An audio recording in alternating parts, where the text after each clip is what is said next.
Hello বন্ধুগণ, আমি কাকলি আর কাকলি food স্টাইলে তোমাদেরকে অনেক অনেক স্বাগত।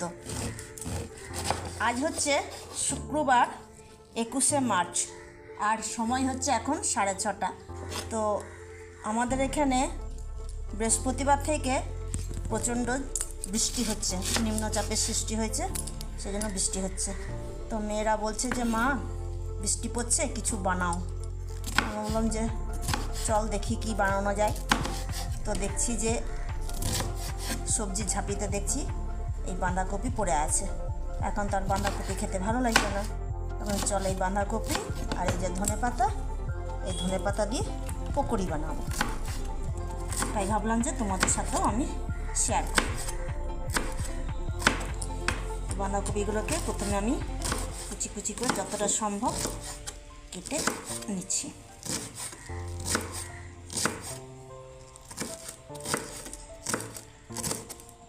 বৃষ্টি পড়লে এরকম তেলে ভাজা খেতে ভালোই লাগে বন্ধুরা, তাই না? এগুলো কাটা হয়ে গেছে, এবার ধনে পাতাগুলো কাটবো। আর এই বৃষ্টিটা বলছে রবিবার পর্যন্ত নাকি হবে। তাকে তো বর্ষাকালের মতন বৃষ্টি হচ্ছে, তারপরে চারিদিকে একদম গিজগিজ লাগছে জলে জলে, কোনো কাজ করতে ইচ্ছা করছে না জলে। তা সত্ত্বেও করতে হবে বন্ধুরা, তাই না? তো এইবারে ধনে পাতাগুলো এইভাবে কুচি কুচি করে কেটে নেবো। যতটা পারছি কাটছি, খুব একটা কাটতে পারি না আমি এই ছুরিতে, অভ্যাস করছি আস্তে আস্তে। এগুলো কাটা হয়ে গেলো, ধনে পাতাগুলো কেটে নিলাম। আর কাটি আছে, এই যে এগুলো কেটে নেব। বাঁধাকপি ধনে পাতা আমি ধুয়ে নিয়ে চলে এসেছি, এখন এটাতে নিয়ে নেবো বাটিতে। এবার 4টে লঙ্কা দেবো। এই লঙ্কাগুলো সব কাঁচা ছিল, গরমের জন্য সব পেকে গেছে। তো আমি এখানে 4টে লঙ্কা দিচ্ছি। তোমরা যদি ঝাল বেশি খাও তো আর লঙ্কার পরিমাণটা বেশি করে নিতে পারো, যে যেমন ঝাল খাও সে সেরকম লঙ্কাটা নিয়ে নেবে। তো এরকম করে কুচি কুচি করে লঙ্কাগুলোকেও কেটে নেবো। লঙ্কাগুলো কাটা হয়ে গেল, লঙ্কাগুলো দিয়ে দিলাম। এরপর কিছু উপকরণ দেবো।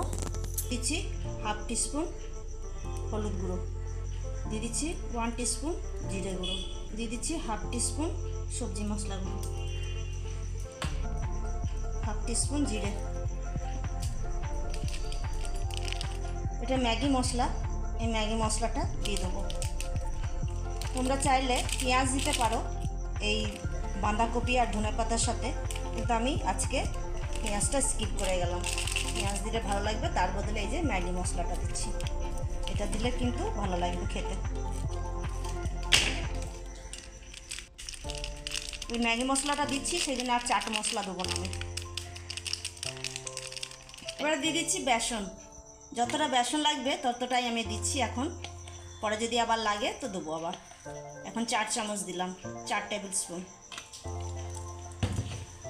এবার দিচ্ছি স্বাদ অনুযায়ী নুন। এবারে মেখে নেবো, দেখি কতটা মাখা হচ্ছে। যদি জলের দরকার লাগে তো জলটা দেবো।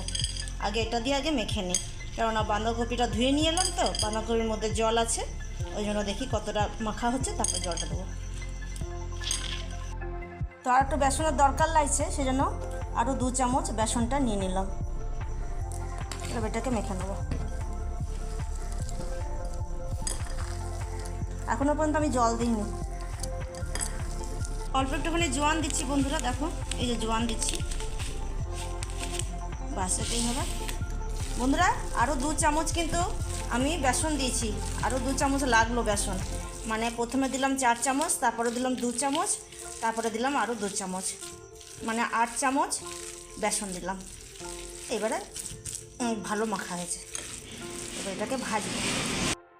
তো বন্ধুরা কড়াই তেল দিয়ে দিচ্ছি, তেলটা গরম হয়ে গেছে। এবারে এখান থেকে নিয়ে আমি পকোড়ির মতো, মানে এরকম পকোড়ি মতো করে তেলে দিয়ে দেবো। একটু বড় বড় দেবো।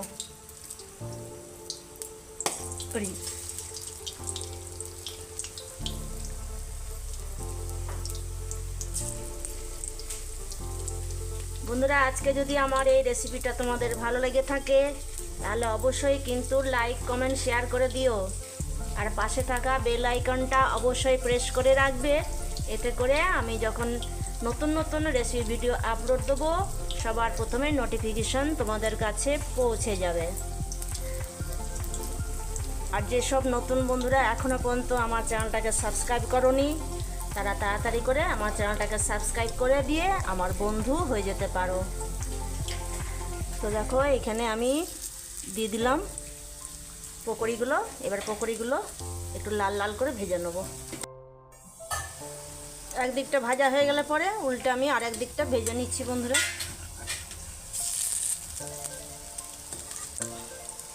এদিকটা ভাজা হয়ে গেছে, এদিকটা উল্টে এদিকটা ভেজে নিলাম। পকোড়িগুলো ভাজা হয়ে গেছে বন্ধুরা, তুলে নেবো এবারে।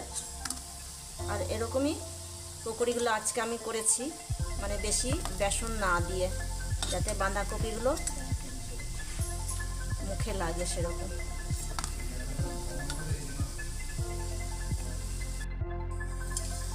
এক ব্যাস তুলে নিয়ে পরে আরেক ব্যাস দিলাম।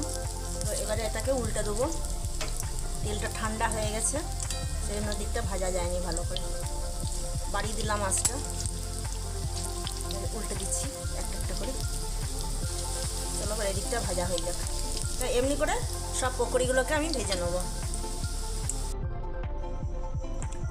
তৈরি হয়ে গেল বাঁধাকপি ধনেপাতার পকোড়া।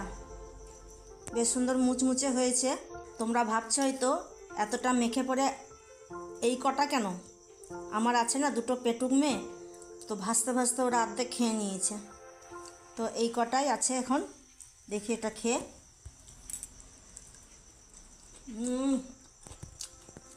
কোনো কথা হবে না বন্ধুরা। তো বাস বন্ধুরা, ভিডিওটা আজকে এই পর্যন্তই। দেখা হচ্ছে আগামী দিন নতুন একটা রেসিপির সাথে, নতুন একটা ভিডিওর সাথে। ততক্ষণ পর্যন্ত তোমরা ভালো থাকো, সুস্থ থাকো, সাবধানে থাকো। আজকের মতো টাটা, ধন্যবাদ।